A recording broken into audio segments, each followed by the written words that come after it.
Just doing my face. Hey guys, welcome back to my channel. Rewind that. It's your girl, Miss K. If this is your first time coming across my channel, welcome.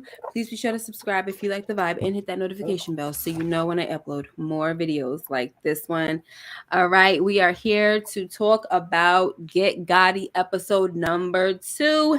And if you have not started watching it, you are definitely missing out. I'm here with my girl, Pretty Girl Loves Trap Content, and Moochie. All right, I hear Hey, some feedback. is that me? I don't know. Is it me? I don't Uh, hear it anymore. I don't either. Can you hear it now? Yeah. It's me. It's Probably, you. but it's not really It's there like you. that anymore, though. It's okay. What's up, Daria and Rashanza? All right, ladies. So, all right, in this episode, guys, we immediately get introduced to the three cardinal rules of the mob, which I think by watching the movies, we kind of already know, right, by now. Okay, Mm-hmm. and so Sal, he's given an assignment. And listen, on last Tuesday, when me and Pretty Girl discussed this, we were talking about people like Anthony Ruggiero. I'm sorry, Ruggiano, I believe that's how you say it. I'm not sure. And Right. the other guy, Sal, we were like, how in the world are these guys just over here talking all freely and everything? And we're gonna find out later that, we're gonna find out why with at least one of them, right? So Sal Polizzi, or they say Polisi, I think, um, he lets us know that, he was given an assignment to slice someone's like, I don't even want to say it. All right, What but to he spout sliced he him? sliced the guy's cojones, okay, Okay. off. And he slices the guy's stuff off because he was sleeping with a made man's wife, okay, Mm. which was against one of the cardinal rules. So the three rules are: don't sell drugs, don't mess with another made man's wife, and of Mm. course, no snitching or cooperating. So there you have that. All right, now they of course, like they were talking about before, you have to keep everything a secret, because that's basically death um if you're snitching. And honestly, this episode was pretty much based on snitching. You know what I'm saying? So I think that's kind of why they highlighted the snitching aspect so much. And they were talking about how rats were tortured. They had, body parts were dismembered, and like oftentimes they would leave the body out to send a message.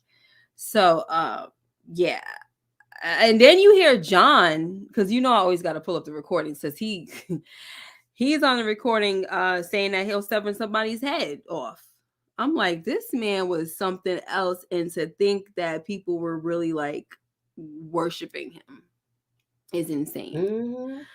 So I'm gonna start with you, Moochie, about that whole like coming out the gate swinging with the whole, chopping somebody's stuff off. Um, what did you think about that? That whole Go for it. thing makes you. This is where good movies were made from. I'm saying, Mm, I know it's real life, but I'm mm-hmm. being honest.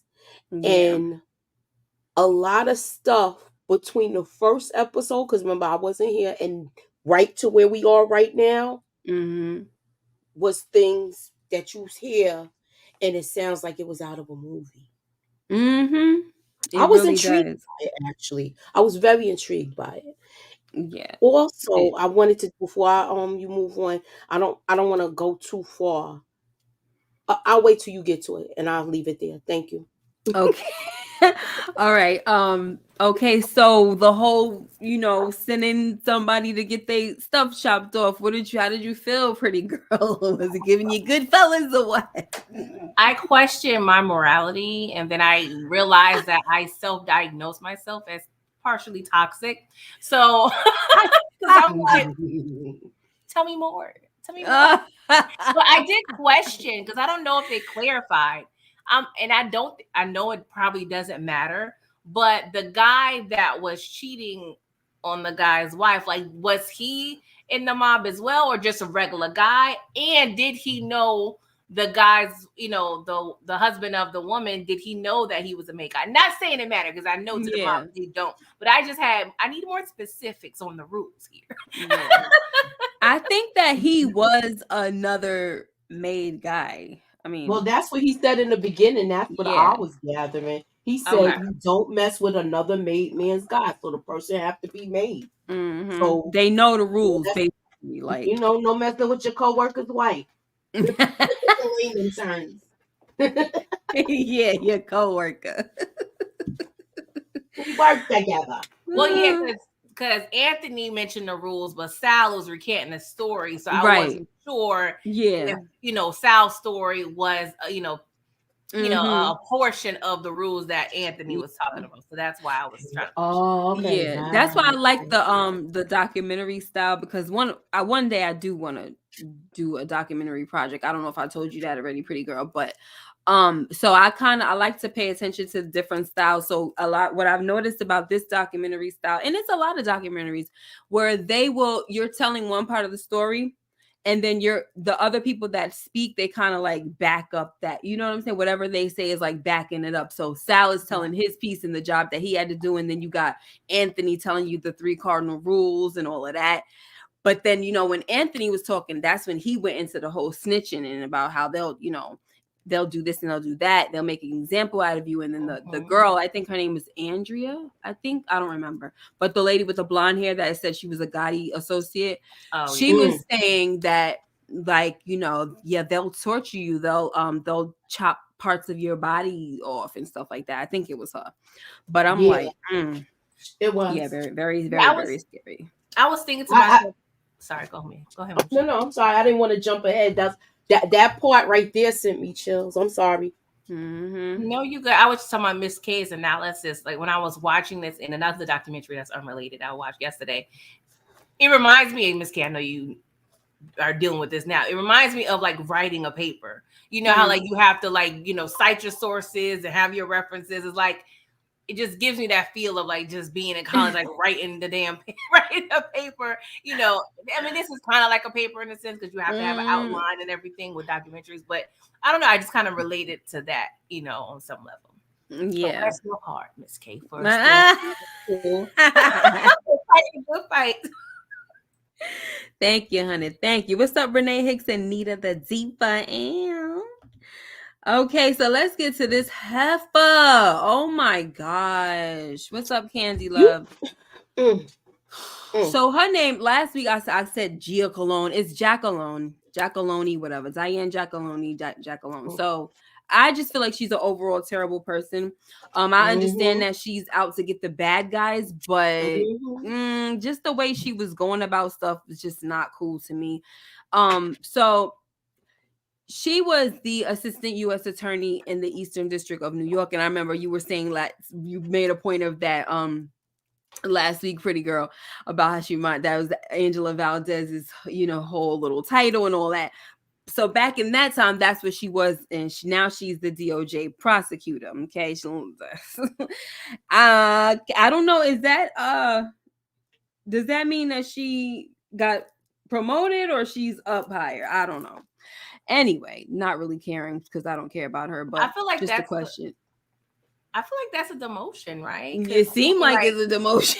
The assistant U.S. attorney, I feel like that's a higher level than the but I could be wrong. But just maybe she, I don't know. So she had a case, right? If she's like, screw everybody else, I got the best case. I got the winning case. Y'all ain't doing nothing. All right. She got this case against John Gotti and about 8 other members of the Gambino family. And the charges were, we talked about this last week, they were illegal gambling and truck hijacking. So, she kind of screwed everybody's work up because, including the FBI, especially because, she claimed she was the only one with the case, and they knew that they had an informant that was working with them for about 15 years. So I'm not gonna get into. We're gonna get into her in a few minutes. Let me just go on ahead. So now we're gonna go really, really quickly into let me see if I got the picture of him, John Gotti's attorney. So the stuff that they were saying about his attorney was that his Bruce Cutler was that, you know, he loves John Gotti. You hear Anthony saying stuff like, "Oh, I think he wanted to be him." You know, I'm like, "Oh my gosh," you know, he thought he was a wise guy. From what it sounded like to me, did it sound like he thought he was a wise guy? They said he would walk up to you, kiss you on the cheek, doing the kisses and everything. Like, this guy really thought he was probably Tom from Godfather, as far as I'm concerned, like a real consigliere. Um, and then I'm gonna get your thoughts on that, right?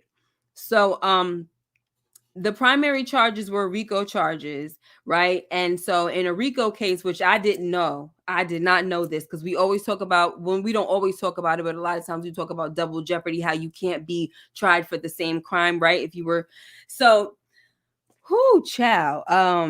In a RICO case, you can use crimes that were already convicted.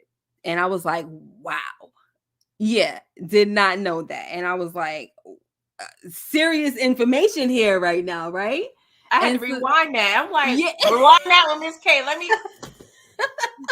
I did not. I was so shocked. Yeah, I thought double jeopardy was just sealed, honey. Like, I'm telling you, one thing about the United States law, like justice system, there's always a loophole that you could find some freaking where. Like, you know what I'm saying? And so Diane, her job was to set out to prove, right? It was to prove that the murder of Jimmy McBratney that Gotti did and pled guilty to and served time. The whole point was to prove that murder was done to further the Gambino crime family. Okay, so I'm gonna give it to you, pretty girl. I know you can talk about Jack. You can talk about Diane Jack alone, John Gotti's, Bruce Cutler, the RICO case, whatever, all that from then. Well, Diane, like I said last week, she's definitely giving Angela Valdez incompetent. She's just doing too much and not enough at the same time. Wow. When it comes to Bruce, Gotti's lawyer, he's giving a little bit of John Proctor. Okay. I feel like Gotti's lawyer matched him in a sense. You know, they knew how to deal with the media. Yes.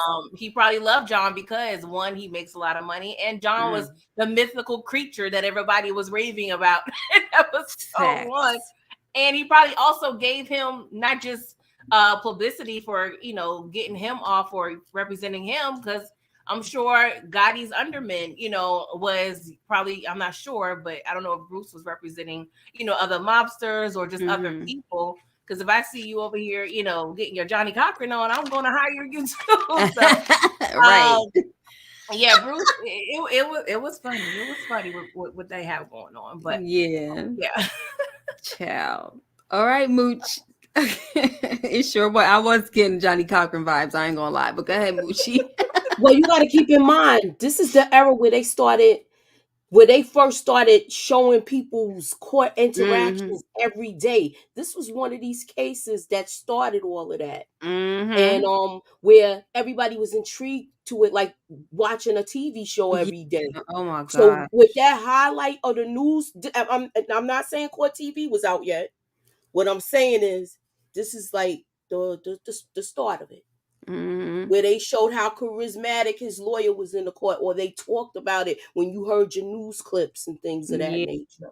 So yeah, this had people intrigued, and then you had the neighborhood people talking about it because it was like he became a neighborhood hero. So as far as the lawyer and the consigliere, I heard the remark about the Godfather, and I think he probably was even convinced by Gotti of something like this because some of these mobsters admired the movie so much. Yeah. You know? So insane. I believe that with all of him, with the kissing of it, the way they described it, how he was just greeting them like a mobster. He felt like he felt like he was what's his name? Tom Tom. Hagen. Yeah. Tom Hagen. He felt like he was Mhm. Tom, like he felt like he was playing Tom Hagen's role. And who Yep. knows? He might have been told that you my Tom Hagen, I'm Michael Corleone, so we're gonna Yep. do this. Yeah, exactly. He's definitely giving the Tom Hagen vibes for sure. Okay. So, listen, even though there's a RICO case going on, we're not gonna jump the gun though. Okay. Gotti is confident that he's gonna beat the case.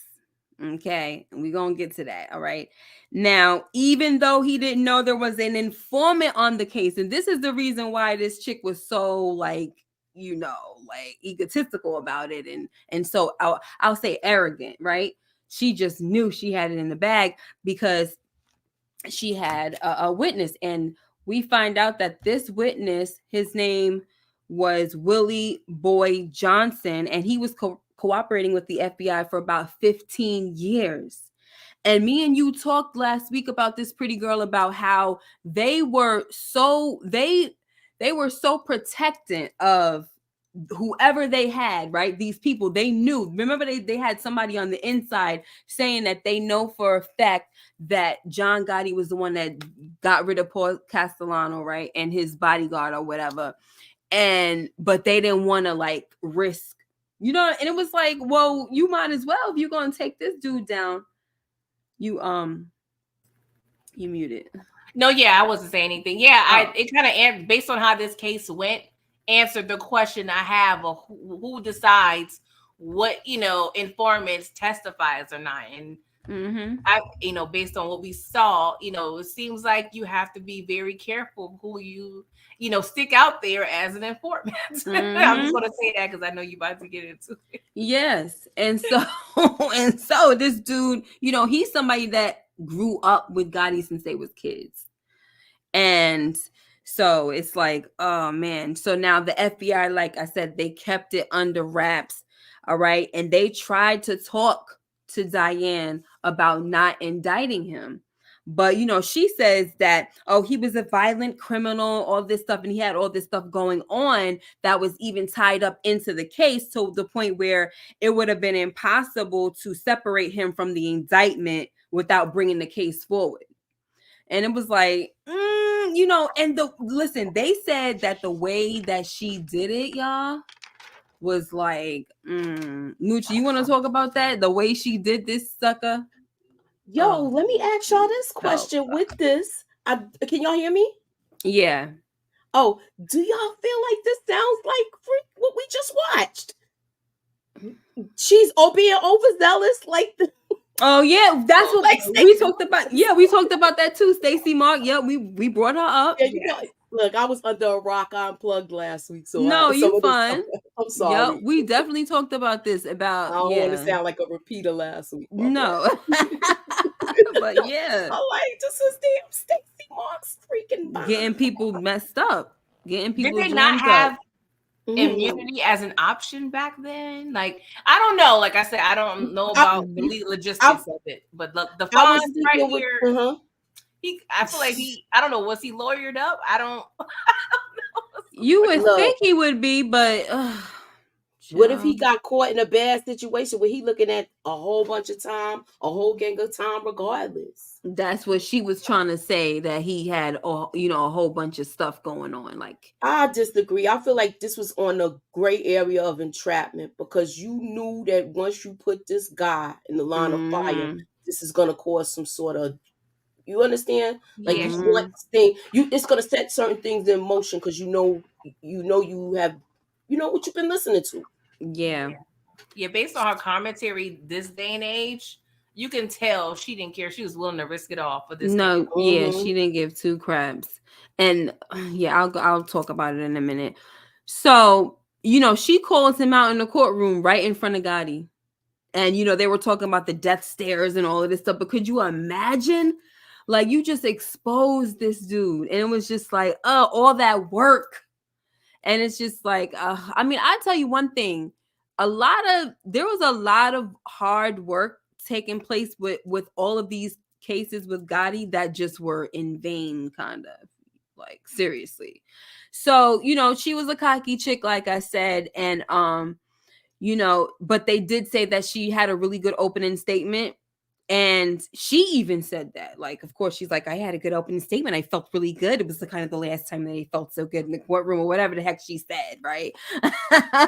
But Gotti's attorney, Mr. Consigliere over here, they say he like got up and ripped, like he came back with a vengeance and pretty much ripped her opening statement apart with his opening statement, and basically called her stuff some type of garbage or poisonous stew that folks can't swallow. And they was like, he was being mad dramatic, and took the indictment and talked about this is garbage and threw it in the trash. I'm like, yo, this is a movie for real.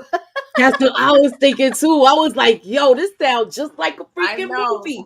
So that's what I meant. Now imagine you go coming home, and this is back before you only had 2, 5, 7, and 11 channels, okay? And it's on all of them channels. Only other things you had was HBO and WHT back then if you had cable. So with this being said, this was on every TV in New York City. Every TV at dinner time in New York City. Too. Every station at 11 p.m. I don't even think CNN was out yet. Because remember, this is the 80s. I don't think it was out like that yet, CNN. Yes. Yeah. The newspapers was probably thriving out with, things. The covers? Yes. Everything. They was, that was covers of the Daily News. Pretty well. We all from New York. So that's what I'm saying. I'm not gonna get into it. Because I'm not gonna lie, y'all. I went ahead, Pretty Girl, and I finished it, and I watched the third. I did too, girl. Yeah. I must confess too, and the media. I got halfway through. Wait, y'all. Hold on. I'm not gonna say nothing. All I'm gonna say is the media is the same as it is. Like it just had. Everything's the same. We just had different ways of getting our stuff out there. Everybody's still clowning, just like how they had the will, when Jada came out with her stuff with Tupac, how they got her little face looking like she in the car giving him stuff. They did the same thing with the papers, yo. Okay.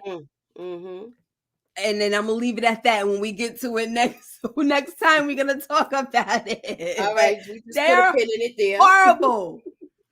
So, she calls him out right in front of him. Okay, so then we also find out that Sal Polisi, we was hold on, let me find him real quick. So Moochie, like I said last week, we was over here, me and Pretty Girl, like, why are these guys? It says mobster, right? You see their name, and then it says mobster underneath, and it's like, why are they so comfortable talking about this? What the heck happened? So now we find out with him at least that he turned informant. Okay. Yeah, so and that wasn't, but that was what we kind of guessed that had to be one of the cases anyway, but we just at this time we don't know until now, right?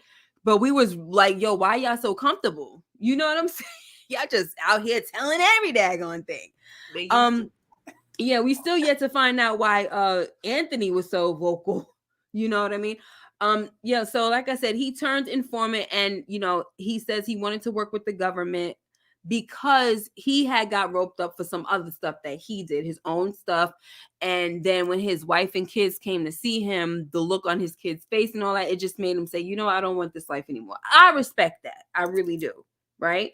Because there's not a lot of guys that would be like, I got to get out of this life. But unfortunately, he had to turn into a rat in order to do it. And I'm like, that's a daggone shame. Anyway, so then, he said he never knew that 2 years later, by saying I want to work with the government, I was going to be informing on the Gotti case. That blew me. I'm like, how was that a surprise to you, sir? Was I missing something? Like, I just... You know why it wasn't a surprise to him? No, he said it was. He said it was a surprise to him, and I think it's because, like, when you think, I said, why it was a surprise to him? Because once you say you're gonna cooperate with them, they got you in a pocket. So it's for whatever. Just like the dude with the dude Willie Boy Johnson or whatever, he was with them for 15 years. So I guess they felt that's probably why they wanted to keep him. Like, we're gonna protect them. You could have an informant for 15 years. and no one knows, and no busts are made, no arrests are made. Like what? What the heck? Because they taking time to build their case. Yeah, and now, meanwhile, people are getting deleted willy nilly. Yeah, so they building their case, and this is what I'm saying. Why didn't they step in and stop some of these things from happening? Because they overheard stuff. So is that like on the? That's why I said they teetering on the borderline of entrapment to me. Yeah, it's insane. So they basically using like, oh, they was gonna do it anyway. That's basically what they saying. Yeah. But I wonder if at the same time they picked and chose, if let's say Wooly, in the 15 years, he knew of little things here and there, like, they make little busts, here and there to kind of, make progress. That could possibly been another thing. I'm speculating. He probably was behind a few things, a few busts. Yeah, like small ones. Yep. Which is the reason why they were able to get a few more informants. And this is the reason too why Castellano was like, we don't want y'all doing the smack because it gives them the opportunity to pinch more guys. Right. So Sal talks about when he was on the stand and he was testifying and doing whatever, Gotti was looking at him and he had the two fingers under the table with the and he's like, I know exactly what it means. Like, they're going to get me or whatever he said, He was something else. Oh, that Gotti, I swear. That man is a character. Something else. So going back to Diane, right? She had all these witnesses, right? But I guess because of Tom, I'm gonna call him Tom. We talking about Bruce Cutler. Painted this story. But he was right though, that all these guys are criminals, right? They're criminals. They done did this, they done did that. So how can you really believe them? They're not credible witnesses. You got some liars involved. Then you had another dude, because stuff wasn't really working out for her, for Diane, right? And one guy named Matthew Trainer, he was saying that she bribed him to testify, trying to say gave him her panties and all of that. It was just a lot. Moochie, what did you gonna say? It was just a whole lot. Like, this is what was going on. You're muted. Oh my gosh. He said she gave me the panties. And she was like, I didn't want to be laughing. Go ahead. I was saying, like, this is what, like, they were saying all this stuff. And what year was this again? This one was it 87? 87, yeah. Or 88. Okay, that was in 88. Yeah, I was in college when this happened. So I'm going by this to tell you what movies came out that emulated this. But I'll save it for a fun fact when you're ready. But no, go ahead and do it. Oh, he's I want to hear it now. Keep in mind, The Untouchables was out. Love that. Robert De Niro. Robert De Niro, I want to say, was that out in 88? That was Robert De Niro and Tom Cruise. And then 91 Goodfellas came out. And Sean Connery. Yeah, right. Goodfellas came out. But Goodfellas, is based on a true story as well. So, and we had Henry Hill, who was the informant, who was like, all well, they said The Godfather is based on Lucky Luciano. So that's a fiction. That's just fiction. A certain part. Yeah, just a certain part because that was the book. Whole thing happened when they took him to Sicily. They said that part was kind of true. Yeah. Not the whole movie. You know what it is. The book was they tried to base the book was they used real life mobsters in the book, and that's why they were so pissed off about it, and they wanted to delete his behind on the. Remember when we saw? I remember when you colored thing. The offer, because the book was a hot mess. So, but anyway, so yeah, the fact that whole thing. So he was not a credible witness. They had to remove him and all of that. Well, he was I think charged with perjury and things like that. So we got that. So now Bruce Cutler, he puts it out there that the government will do anything to put Gotti away.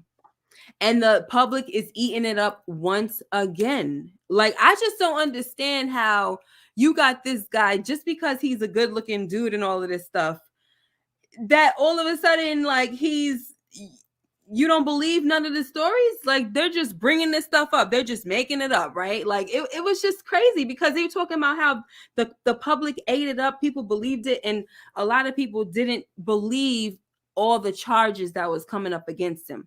Well, I don't believe he did any of those things. I'm like, what is going on with people? Look, it's on tape. I need to see it. Look, Yeah. you know you had them Howard Beach people saying that he's the pillar of the community. Unbelievable. I don't think he would do this. Exactly. He's the protector of the community. Mm-hmm. Yeah, the protector of the realm. So, guys, after a 6-month period, the trial of the RICO case, of Gotti's RICO case, he was found not guilty. Okay. So she got egg on her face. And I'm like, good for you. Shoot, because you done stepped on a whole bunch of people's toes just so you could get this case that you swore up and down you was gonna win. I ain't feel sorry for her at all. Okay. Like, how did you feel about it, pretty girl? It's sad because, I want to be, with my women and whatnot, but this probably didn't help her at all at the office. Okay, you over here making us look, like I said, she's giving me Angela vibes. Like, you're doing too much. I feel like, and I think with this whole thing that we learned, each, I guess, sector of law enforcement, had their own agenda, but just by merely communicating and working together, y'all could have, Exactly. gotten what y'all needed, but y'all had y'all egos on the line, and it wasted a lot of people's time and money. A lot of time was wasted. So, Moochie, after this point, you can go and say how you feel about, the case, about her and the case. So now, the word on the street now is that, like I said, to us, you're getting Cochran vibes, right? But this is before Cochran. So the word gets around that Bruce Cutler was the best attorney in town. Okay. But you got Andrea, I think it's her name. I don't want to keep calling her Andrea if it's not Andrea. But anyway, the Gotti associate with the blonde hair. She was like, it wasn't Bruce Cutler who got him off. It was the jury. They paid a jury $60,000. And I'm like, oh, yo, and then you see, like Sal tried to tell, I think he said that he tried to tell Diane, like, yo, they're following, like, how do you let them be so close behind the jurors or whatever, or to see them coming in and out? They're following them home.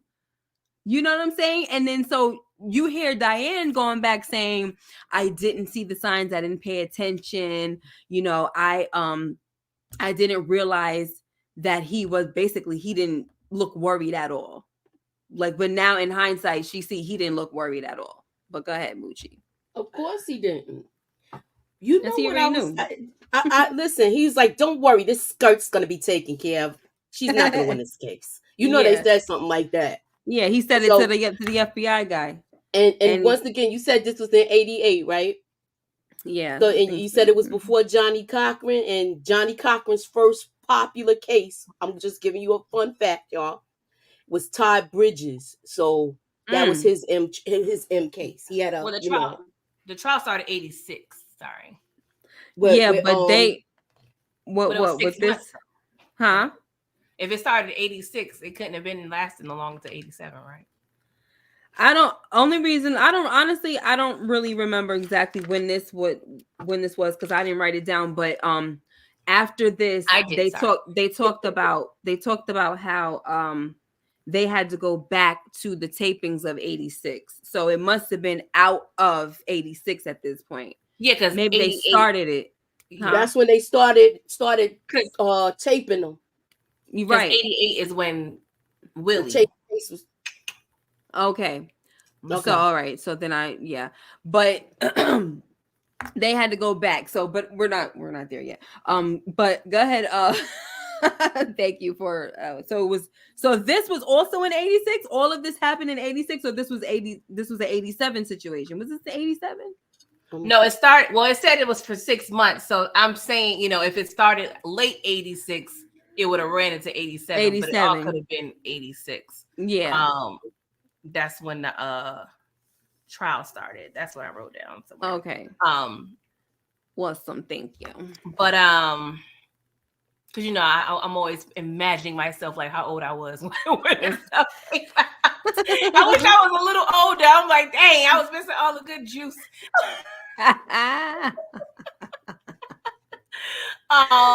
But yeah, Renee had a good I don't know where there. Well, we kind of there. She said she was through when she saw John Amos there. Like that took me out. I said, James, what you doing here? Yeah, he was there. Wait, I think that's for the last episode, isn't it? I think that because I was looking for him in this. I was looking for him in this episode too, because I definitely was gonna bring it up, but no. You're right. See, that's why I hate going ahead, but I couldn't. Yeah.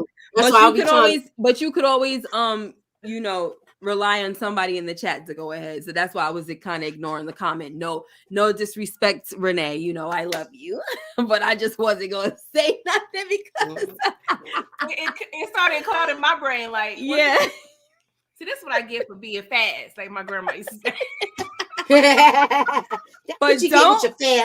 But don't worry, we got another celebrity to bring up. Don't worry, hold your horses. Shoot. So now it's party time, guys. Oh my freaking gosh, it's party time. And look, they got a boat. He got a boat and he named it Not Guilty. I mean, this man is such a freaking Did you miss when the guy went back? He kept his word and congratulated him. And he said, "But we will be back." I was like, "Oh my gosh, they was not playing." So then this is when the media, of course, they're going into even more of a frenzy, and the paparazzi just ate it up. They loved him, and he got the nickname the Dapper Don. So I'm still waiting for the other Don part to come, but we're gonna leave that alone for right now. But the next celebrity, guys, that is brought up is Brooke Shields. Now you got Anthony, who says that one night he saw at some party, he saw Brooke Shields put her number in Gotti's pocket, and he took it out, and I guess he threw it away or something, and he's like, "What are you doing?" I'm like, she's my daughter's age. I'm like, oh my gosh, at least he has standards though. That's what I did appreciate, that we already see in the media, they don't be caring about age being a number or whatever. Mm-hmm. But I appreciated that. John, you a slime ball, but yeah, you're a respectable slime ball.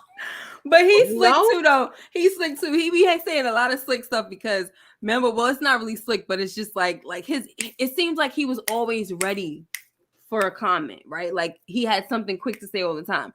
Like the guy, they were saying, "So are you the head of the Gambino family or the crime family or something?" They said, he said, "Yep." He said, "My family, my wife and my kids." Like, yeah. I'm the head of my family, my wife and my kids. I'm like, yo, this guy got a smart freaking mouth, man. Very quick on his feet. Okay, so where are we at now? So now, can we talk really quickly about the jokes? And this is what I was saying, Moochie. Last week, we talked about how even though these guys are mobsters, aka monsters, and they've done some terrible things to other people, I don't like the fact that they just showed their dead bodies on the news, on the newspaper. Like they've been doing this with mobsters. That's how it used to be. No, they've been doing this for years with mobsters. Like you can go into anything with the old. Hold on, you could go into anything with like from way back and see the dead bodies and just it's just horrific to me. And I feel like they don't care because they're not having no respect because they feel like these guys are dogs. They're freaking monsters. Why should we care? You know what I'm saying? And so now you got this guy, and I don't think it was Saturday Night Live, but it was something to that effect, where he's like, I mean, look what happened to the last guy that had the job before him. And then he was like, see what a high stress job could do to you. I was like, are you, and you're seeing Paul Castellano laid out, stretched the freak out. I was like, whoa.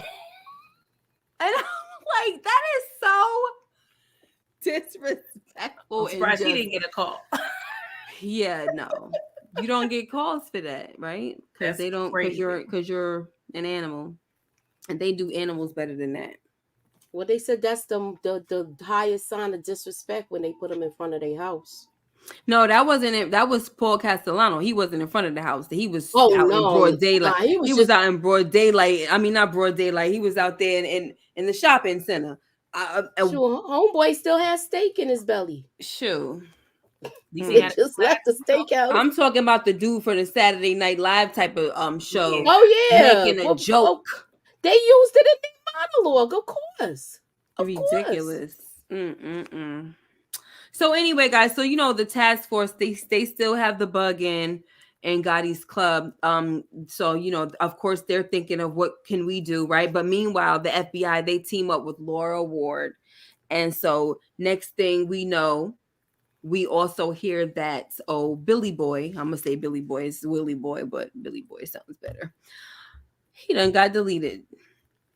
And they say he got shot several times in his dome. And the way he was laid down, like he was kind of laid down like this. Y'all saw that, right? I was like, that's kind of a weird way. Like he wasn't even really like totally stretched out. It was almost like somebody like made him go like that. I was like, wow, that was kind of weird. Yeah. But yeah, definitely made an example out of him. But they said he was coming out of his house.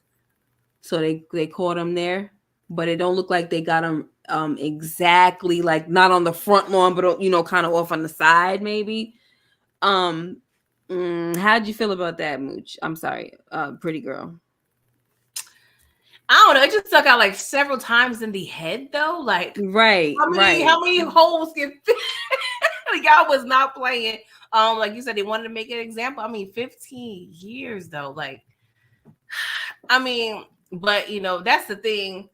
I think Anthony stated, you don't do that, like what Moochie was touching on. You don't really do that to some guy's house unless, he was hitting on his women or something, or, disrespecting his family.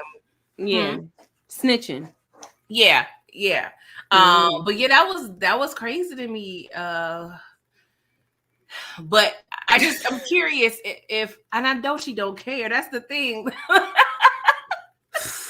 And the way she kind of just talked claimed about she was sorry, but she said it was inevitable.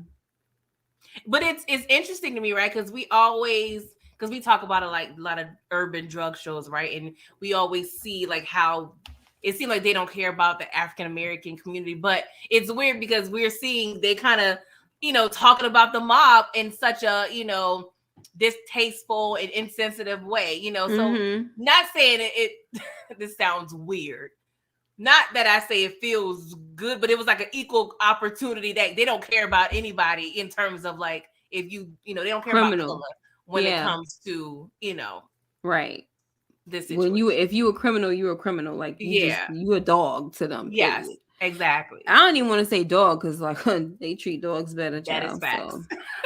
Yeah. But yeah, so Moochie, how did you feel about, obviously they said there was no surprise about this, and she claims that it was inevitable. I do feel sorry about what happened. I feel sorry for his family, but he just was in that life where it was inevitable. Girl, it wasn't inevitable because, he was supposed to be under protection and you kind of screwed that whole thing up. But go ahead, Mooch. With this, I feel like she put him in the line of fire with this nonsense she did. Mm-hmm. And his life was in danger. Yeah, for sure. Woo! I mean, the crazy thing is, why didn't they put him in witness protection after that? Because y'all lost the case? So y'all salty then? That's how y'all play? Well, you're on your own, hun. Yeah. Now you're on your own because we didn't get nothing. Because this was about 2 years later. This is 88 when he died. So I'm like, he should have been in Arizona by now. Yeah, they took their time. Oh my gosh, they took their time. That's how they do. Even in the Bronx Tale, folks you saw how the kid came back. It was a little kid that came back. Even in The Godfather, you saw how Don Corleone, Vito, he went back to Italy. See, a lot of times crimes take place when people are kids. They wait till they get older and go back for vengeance. So it's like you ain't never really safe. Yeah, you ain't never safe. So it ain't safe. It ain't safe. So meanwhile, guys, when Gotti is asked, here we go with his little smart mouth.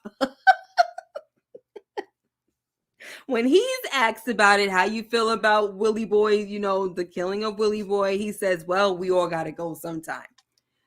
I mean, and that's not incriminating, but like, it's like, yo. It wasn't that bad to me, though. I had the first time I was like, oh, I was like, you know what? That's really not that horrible. It's not. No, it's not. But the fact that this is somebody, this is somebody that's a part of your, was a part of your the Gambino family, and he informed against you, and this is what you got to say. Like, he didn't even have the nerve to say no comment. Like, he just. That's what I'm about to say. He could have said that, but yeah, and they said that about him, that he never was the type like older mob guys. They would be like, "Get out of my face, get away from me," this and that. He always had an answer for folks. Yes, and it was just like that was part of the problem too. You talk a lot. You think that was pissing them off? What? With them like with the remarks, with the answers. They probably got a whole bunch of cameras in his face. I feel like saying all of this. Yeah, and they probably was definitely pissing off the law, but the media was eating it up. The reporters, they love talking to Gotti. They probably went home like to their spouses or their boyfriends or girlfriends. I spoke to Gotti today. This is what he said. You want to hear the recording? Gotti reading the paper like, yeah. Look, you can't believe the piece I'm going to write tonight. Yep. That is Du Bois. Read that article again. I like the way it sounds. Oh my God. Terrible. So guys, it wasn't easy for the FBI to do their jobs, of course, right? Because the civilians in the neighborhood near this I think it was like a new bar they kind of renovated or something like that called the Ravenite. And they were the bad guys to those people in the neighborhood because Gotti took care of them. Like you were saying, Muji, they, he's like the Robin Hood, and then Anthony was saying how they would just give out turkeys and all of this stuff. And you got the one old lady saying, listen, I feel safe here. Like I've had my car jacked in other neighborhoods, not this one, you know what I'm saying? So it's like, everybody's looking at him like my hero. He's the pillar of the community. How dare you? But it was smart. It was smart him being in Little Italy because they trained. That's exactly. Their. I'm surprised he wasn't there in the first place. But right. So now they got to get a bug in this place. Woo! And they're watching. And they have this little camera going on, like little surveillance, and they're talking about the technology. And I'm just looking like, yo, they over here, bigging up the technology. And I'm like, man, what we got now is just, and y'all over here making a big old fuss, but it's okay. Y'all can have that. That's what's up, right? Yeah, it was cute and everything. They were so intrigued by that camera. And I think they were saying that the one thing about the camera that they loved is that it always looked like daylight, right? So now eventually they get to see that every Wednesday, all the members of the Gambino family would show up at the Ravenite in broad daylight. So now you get to see the rundown. You got the boss, the consigliere, the underboss, and now we see Sammy the Bull, who is and so now the guy, one of the FBI guys, I think his name is it George. He was saying that just by the body language and the operations, you could see who is who. You knew that he said there were some telling factors that you could see that John was the boss because when him and Sammy were walking down the street, it started to rain. Sammy was the one holding the umbrella. When they were walking, up to certain people or walking by certain people, everybody would greet him first before Sammy and all of that. So it was like, they're just watching and surveilling these people and they just eating it all up. So anybody want so now before I ask Muchi to say anything, now the tactics of the FBI were just like in this whole thing. First of all, you had the tactics of the what's that other place, the task force, how they got into the the other club, The right? Bergen Fish Club. Yeah, the Bergen Bergen Fish Fish Club. Yeah. And then now you got the FBI. This also felt like some movie stuff too, and it kind of reminded me a little bit of The Departed. You know how they was, we had what was his name? Leonardo DiCaprio acting it like he was a part of some type of phone company or some type of company man he was, right? And so they had to act like a company repairman to get the wire inside the Ravenite. So Moochie, you can talk about, all the members showing up, which was kind of stupid. A lot of people talk about how stupid that was. And then you could talk about the tactics of the FBI, what you thought about that. You muted. Yeah.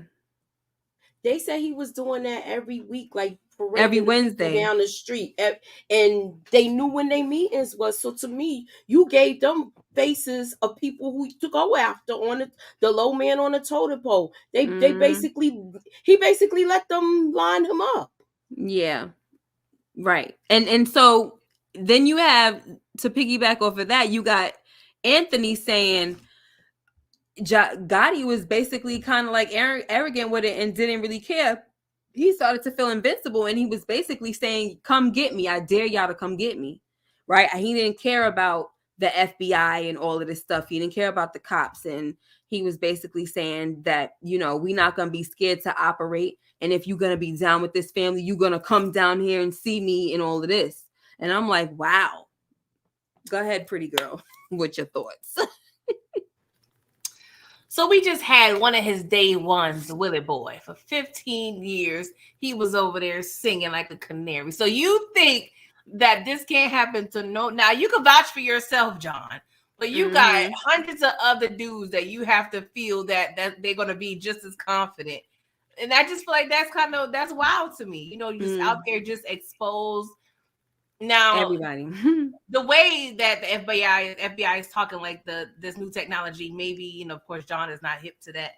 And maybe he felt safe because he was in Little Italy. Everybody out their window and, fire escape watching, whatever. But still, like, I just feel like he's just way too cocky. At this point, after this is the second, he's been through 2 trials already.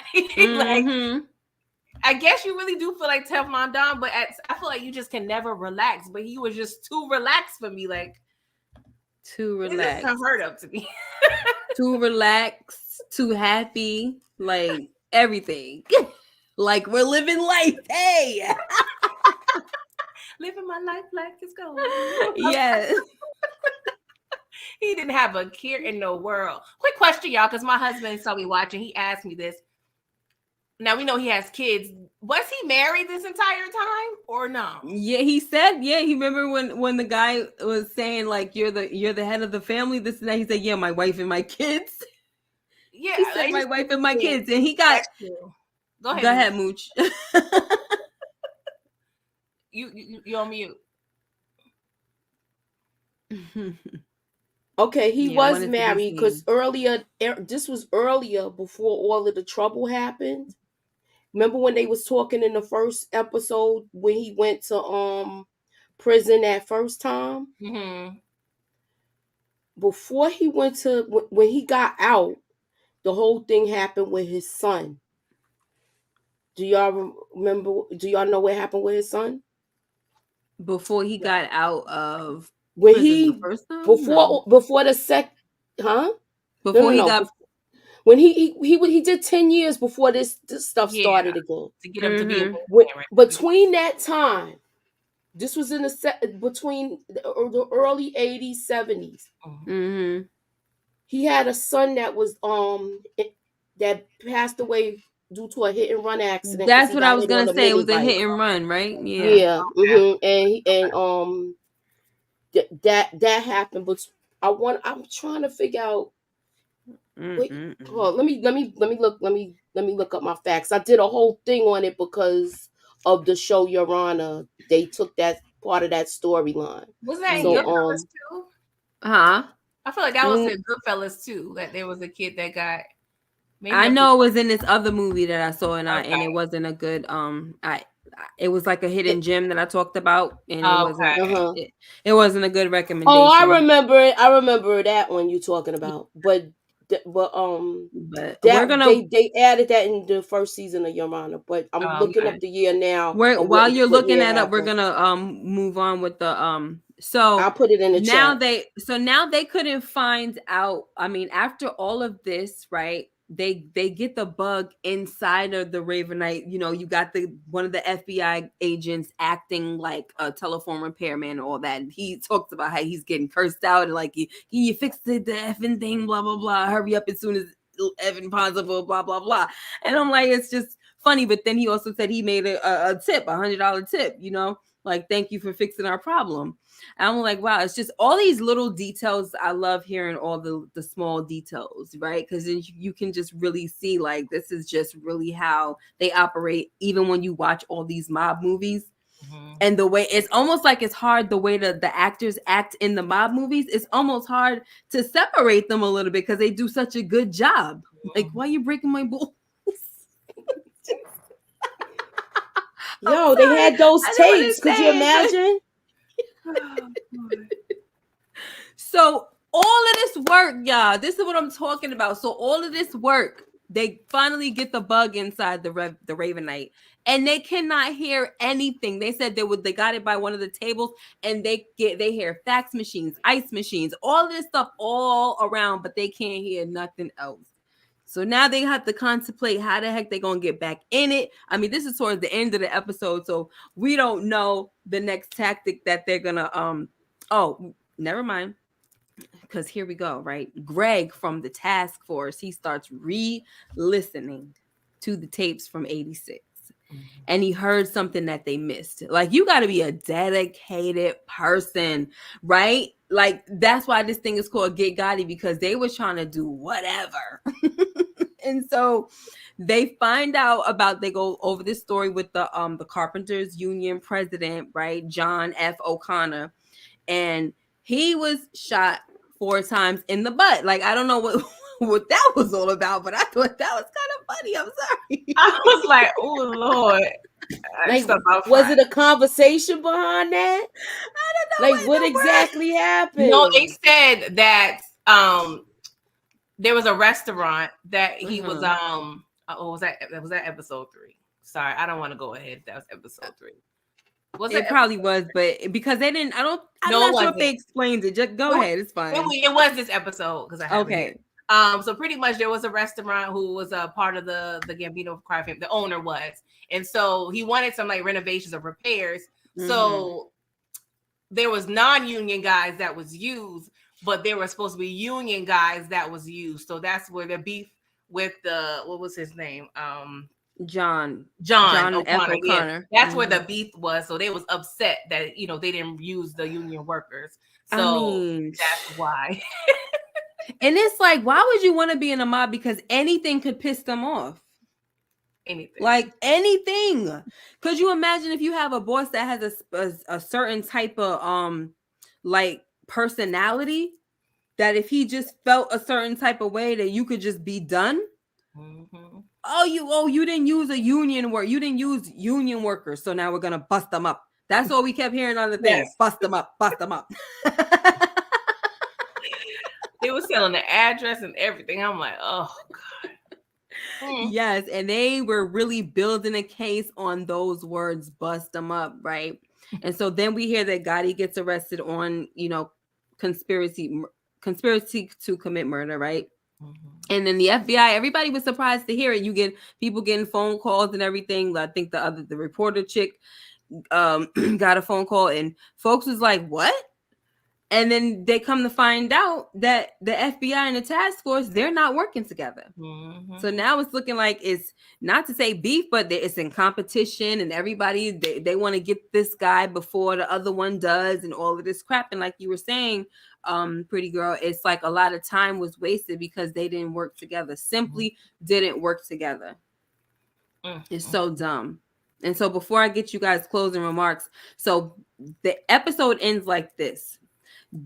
John is arrested, right? And someone asks, are you ready for this next case? And what does he say? I'm always ready.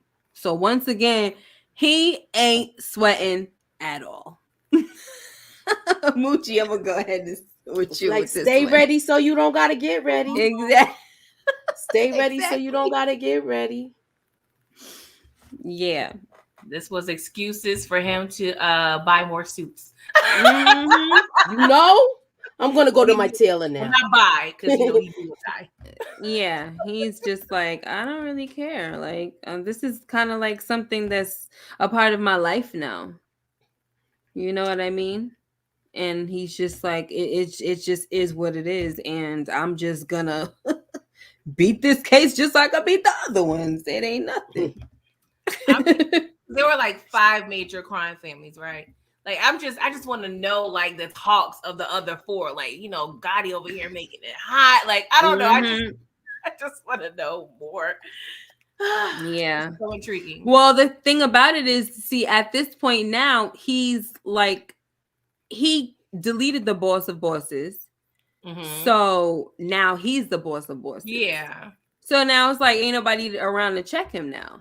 So, and that's why I'm like, what happened to everybody else? What happened to all? Okay, he passed in March 18th. What happened to all the other bosses in the meetings? You know, they come to the table and what happened with that? So nobody had nothing to say. Sorry. So, no, because you are the mom expert. So when you say boss of bosses, my original thought, okay, the Gambino crime family is the biggest crime family of it all. So he's the boss of that family.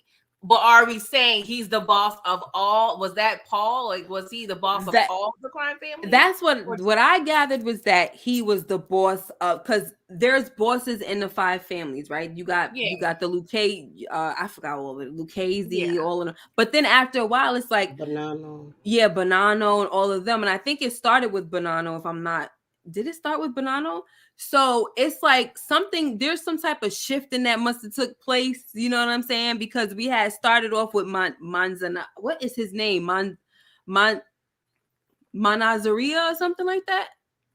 He was he was like the boss of bosses until I think Lucky Luciano and them took him out. You remember Mucci? That was way back. Yeah, that was like I gotta brush up. Yeah, I gotta brush up on my my mob history. Because I used to be reading up on this stuff all the time. But like, that's how all of that they solidified Lucky Luciano. They kind of solidified the whole 5 families and everything. And so I'm figuring that the boss of all bosses is the boss of all the families, right? So yeah, which is the reason why nobody checked them, because you know how it is. We got, even when we watch Moochie and you, I don't know if you watch Pretty Girl, if you watch Godfather of Harlem, they got to get permission, like they got to vote on it if they're gonna take out somebody, right? You can't just go and kill. You can't just go and do that. Yeah, or you're gonna have consequences, right? So they got to actually sit at the table and they got to have a meeting and all of this stuff, and you know that's how that go. And I think also Don Corleone was considered the boss of bosses as well. Because, you know, he had, even though now just because you're the boss of bosses doesn't mean that somebody's not going to come for you, because they did it to Paul Castellano. That's what I'm saying. So see, it's like a dual role. All you need is somebody that got, you know, bigger balls. And there you go. That's what happens. I'm sorry, Lord, please forgive me. I kept saying it. I didn't want to say it too many times, but it's just like, it's so hard not to say when you're dealing with like mob stuff. You gotta have a potty mouth. I'm just sorry. I know. What'd you say? Wait. You gotta have the potty mouth. I mean, it's requirement. There's no fun without it. It's too hilarious though, and the way they threw the things on the table, and they had it looked like little golf balls, and they put like blood on it or something, or little. I know, like, right? Look at them trying to be like, trying to be a little proper but explicit at the same time. Oh my god. Yeah, John. You said John Favara disappeared, but he was never found. Isn't that in episode 3? No. I don't think they brought. I think they bring that up in episode 3. Yeah, but this was in 1980. It happened though. Right. So they bring up. Right, but they didn't bring it up yet. They didn't bring it up yet. Yeah. So yeah, they're definitely gonna bring a whole bunch of other stuff up, child. So one Mm-hmm. shot, what up? He said, the mob game is just like the drug game. Anybody can get it, including the top players. Yep. Mm-hmm. Was it Mazaria? I think it was Mazaria. But yeah. Anyway, but he was the one that they deleted in the restaurant. And that's kind of like how that whole them restaurant killings with the bosses and the Italian folks. That's how they. I feel like that kind of started the string of restaurant killings. Like, oh, that's what we're gonna do. We're gonna bust them up while they're eating. It's the new fad, the trend. Yeah, gonna bust them up while they're eating. Oh my gosh. All right, guys. So that's it for episode number 2. I don't know. Maybe we'll come back next Sunday. I'm not sure. We'll figure it out. I think we'll probably take a break for next Sunday since we're coming off of the holiday. The reason why we went on tonight is because, Monday, Tuesday, Wednesday, that's some busy stuff for us ladies. We got some cooking to do. We got things to do, honey. Mm-hmm. So we had to come on here on Sunday. Okay. But thank you guys so much for being here. Thank you, Renee Hicks and Daria and One Shot. And there were some other folks in here. Thank you so much for being here. Appreciate you. Moochie, what do you have going on your channel before we get out of here? All right, so 10:05, I will be live. We will be talking about it's a P. Diddy discussion. We will be talking about who is possibly next. And we're going to cover some other things. We're just going to break it down into little segments because this case is still, even though this case has been settled, I want to see what's to come. So we're going to talk, we're going to discuss the possibilities of things. Yeah. Tonight at 10, y'all. So okay, make sure y'all go on over to Moochie's channel. What about you, PG? Tomorrow I'll be reviewing Rap episode 3. That's at 8:15, and then on Wednesday, since Thursday is a holiday, I'm going to do my Raising Kanan refresher that I'm doing for season 2. We're discussing 7 and 8, so we're almost done because Raising Kanan is coming back soon. And then Thursday, I am thinking about doing like a late night Eat with PG session on Thursday, which is Thanksgiving night, like late night, like. Oh, that's cute. Because a lot of people out there really don't have people to connect with during the holidays. So that's true. Very I want to open myself up to the people, Yeah. Remember, I did that for like, I think Christmas time or something. Because that is so true. Yeah, that's very, very true. Oh, Surviving Diddy. Oh my gosh. All right, y'all. When it comes to me, please keep your notification bells turned on. I think on Friday, I'm probably going to try to go on midnight. And I'm going to do some predictions for season 3 of Force because that's what I was supposed to do tonight, but Gotti took over. And so that's that. Other than that, please keep your notification bells turned on. And I'll see you in the next video. Make sure you like, comment, and subscribe if you haven't already. Hit that notification bell so you know when I upload more videos like this one. Until next time, take care and be blessed. Bye-bye. Oh my goodness.